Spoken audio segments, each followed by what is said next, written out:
The salt spray stings my face, a baptism before the storm. The deck vibrates beneath my boots, a restless giant stirring in its sleep. The air is thick with the smell of jet fuel and the metallic tang of the ocean, a potent cocktail that burns in my nostrils and settles deep in my lungs. I grip the railing, knuckles white, and stare out at the endless expanse of gray.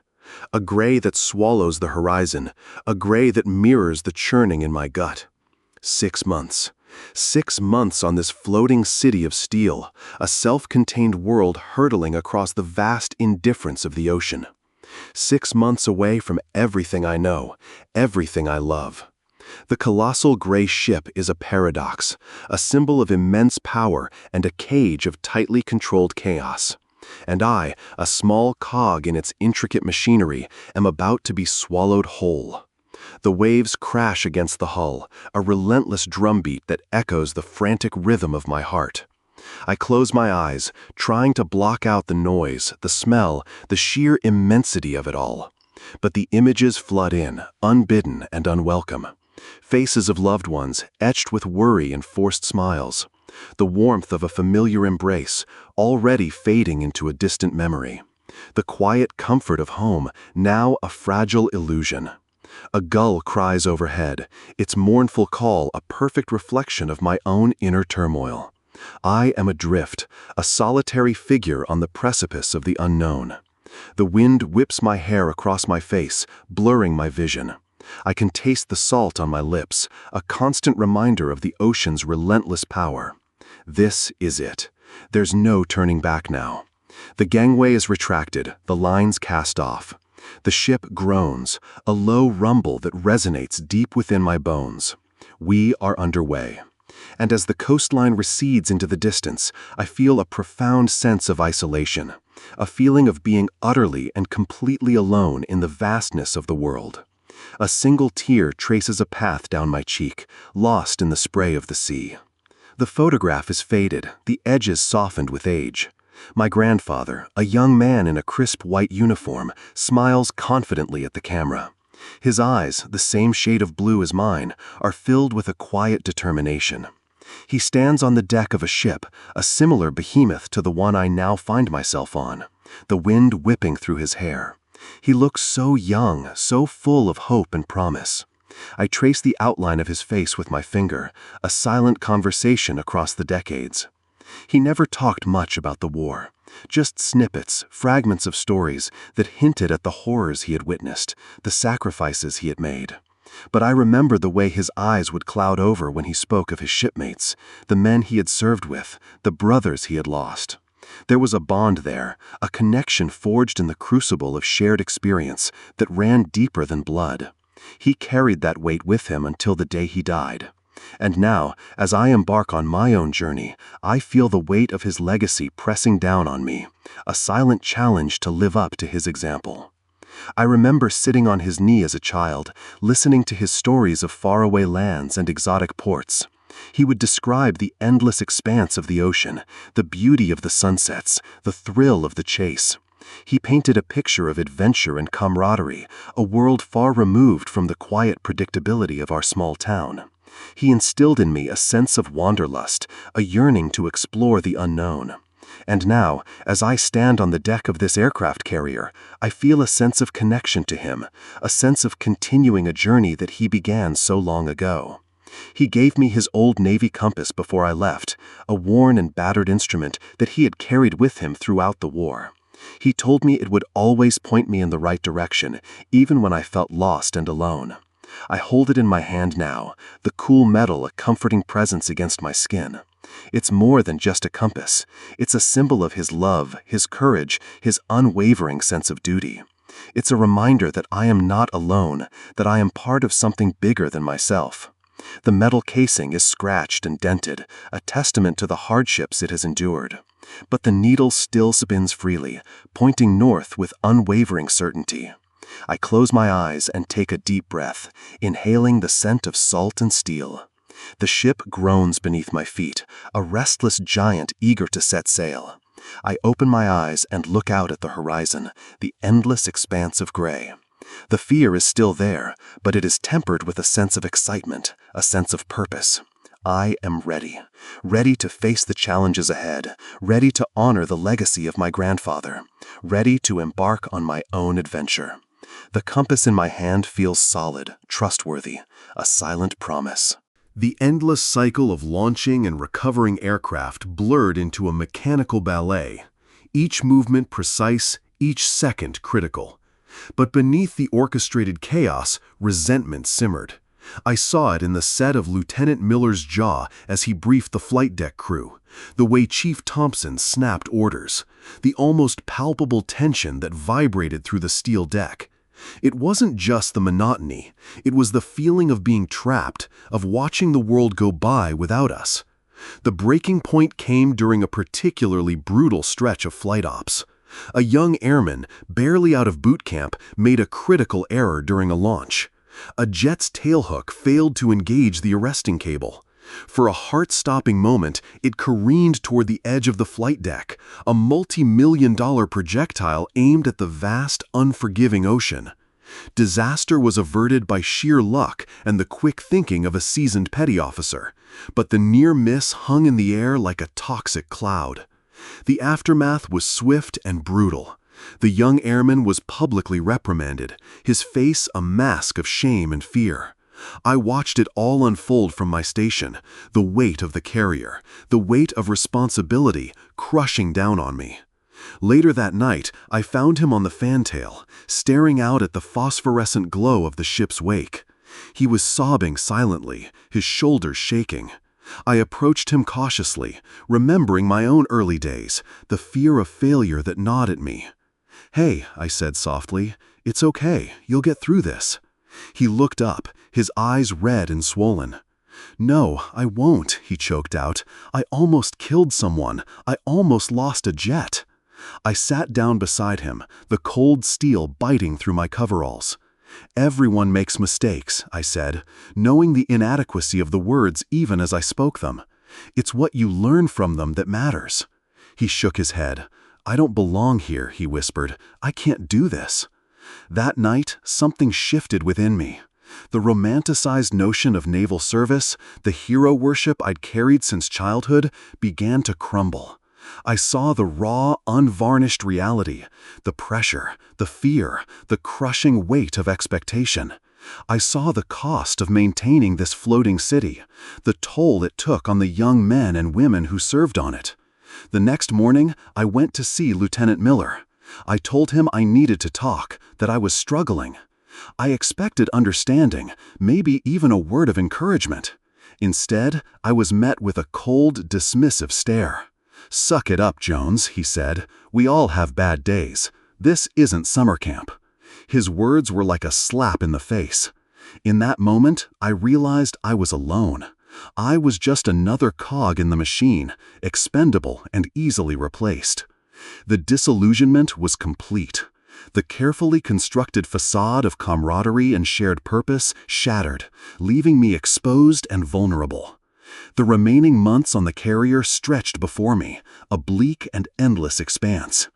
Years later, the scent of jet fuel still triggers a visceral reaction, a tightening in my chest, a cold sweat on my palms. The roar of a jet engine overhead is not a sound of freedom, but a reminder of confinement, of the constant hum of machinery that permeated every waking moment. The vastness of the ocean, once a symbol of possibility, now evokes a sense of isolation, of being adrift in a world that doesn't understand. I can't watch war movies. The heroic narratives, the sanitized depictions of combat, feel like a betrayal. They glorify a reality that is far more complex, far more brutal. I see the faces of the young men and women I served with, the haunted look in their eyes, the silent scars they carry. I know the price they paid, the sacrifices they made, and the hollowness that lingers long after the parades have ended. Sleep is often elusive. The nightmares come and go, fragments of memories replaying themselves in the darkness.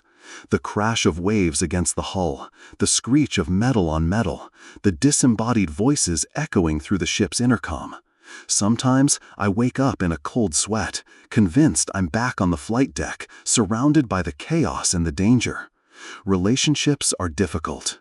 The emotional distance I learned to cultivate on the carrier, the need to compartmentalize and suppress my feelings, has become a deeply ingrained habit. I struggle to connect with people on a meaningful level, to let them see the vulnerability that I worked so hard to hide.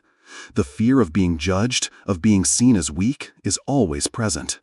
My wife tries to understand, but I know she can't fully grasp the weight of what I carry.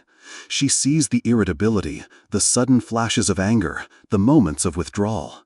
She sees the man I am now, but she doesn't know the boy I was, the one who went to sea with dreams of glory and came back scarred and disillusioned. I avoid crowds.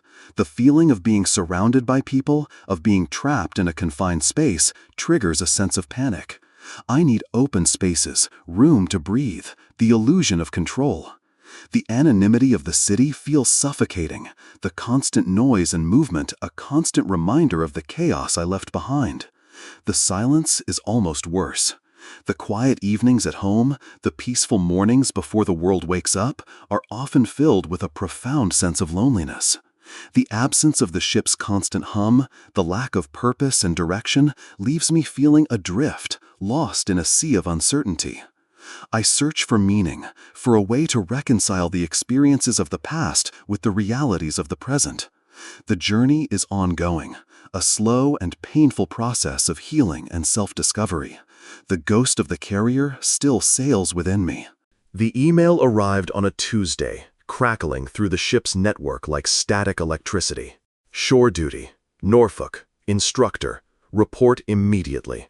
Relief washed over me, a tidal wave erasing months of accumulated stress. It was a lifeline, a chance to breathe real air again, to see the sun without the filter of steel and salt. The final days blurred into a montage of goodbyes, handshakes that lingered a beat too long, mumbled promises to stay in touch, knowing most would fade into the vast ocean of forgotten faces.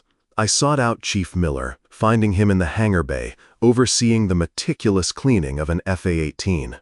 "Leaving us, huh, kid?" he said, his voice gruff but laced with something akin to fondness. "Yes, Chief, shore duty." He nodded slowly, his eyes scanning the intricate machinery of the aircraft. "You learned a lot here, more than you think. This steel cage, it tests you, breaks you down, but it also forges you, makes you something stronger." He turned, his gaze piercing. "Don't forget what you learned down here. The value of teamwork, the importance of every single bolt, every single wire. Because out there, in the real world, those lessons will save you." I understood. The carrier wasn't just a ship, it was a crucible. It had stripped away my naivete, my illusions of control, and left me with something raw and real. The flight back was surreal. Leaving the ship felt like leaving a part of myself behind, a shedding of skin. As the carrier shrunk on the horizon, a tiny speck against the vast expanse of the ocean, I felt a pang of something.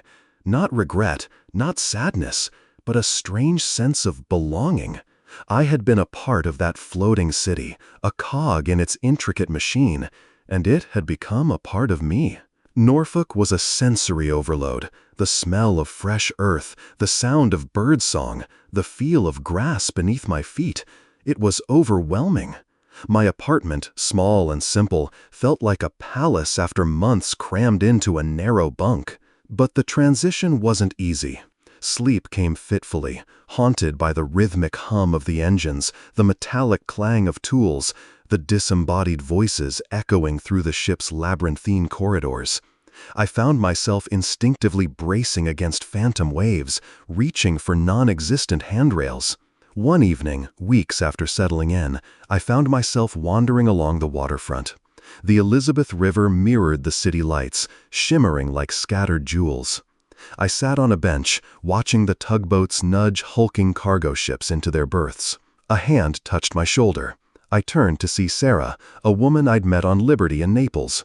We hadn't spoken since then, but there she was, her eyes mirroring the same quiet understanding I felt. "Rough adjustment?" she asked softly. I nodded. It's like a phantom limb. I keep feeling like I'm still there. She smiled, a sad, knowing smile. It stays with you. The ship, the crew, it becomes a part of your soul. We sat in silence for a long time, watching the ships glide by. Finally, I spoke. I understand now what Chief Miller meant. Sarah looked at me, her eyes filled with empathy. It's not just about flying or fixing planes, I continued. It's about the people, the sacrifices, the unwavering commitment to something bigger than yourself. The revelation struck me with the force of a physical blow. The carrier had taught me about duty, about sacrifice, about the unbreakable bonds forged in the face of adversity. But more than that, it had taught me about myself, about my capacity for resilience, for compassion, for unwavering loyalty. The ship was gone, but its lessons remained, etched into my heart, woven into the fabric of my being. I was no longer the naive kid who had stepped onto that floating city 6 months ago. I was something more, something stronger, something better. As the sun began to rise, painting the sky in hues of orange and gold, I felt a sense of peace settle over me. The phantom limb was still there, a dull ache, a reminder of the journey. But it was no longer a source of pain. It was a source of strength, a testament to the transformative power of the sea, the ship, and the unyielding spirit of the men and women who call it home. And in that moment, I knew, with absolute certainty, that I would carry that experience with me always.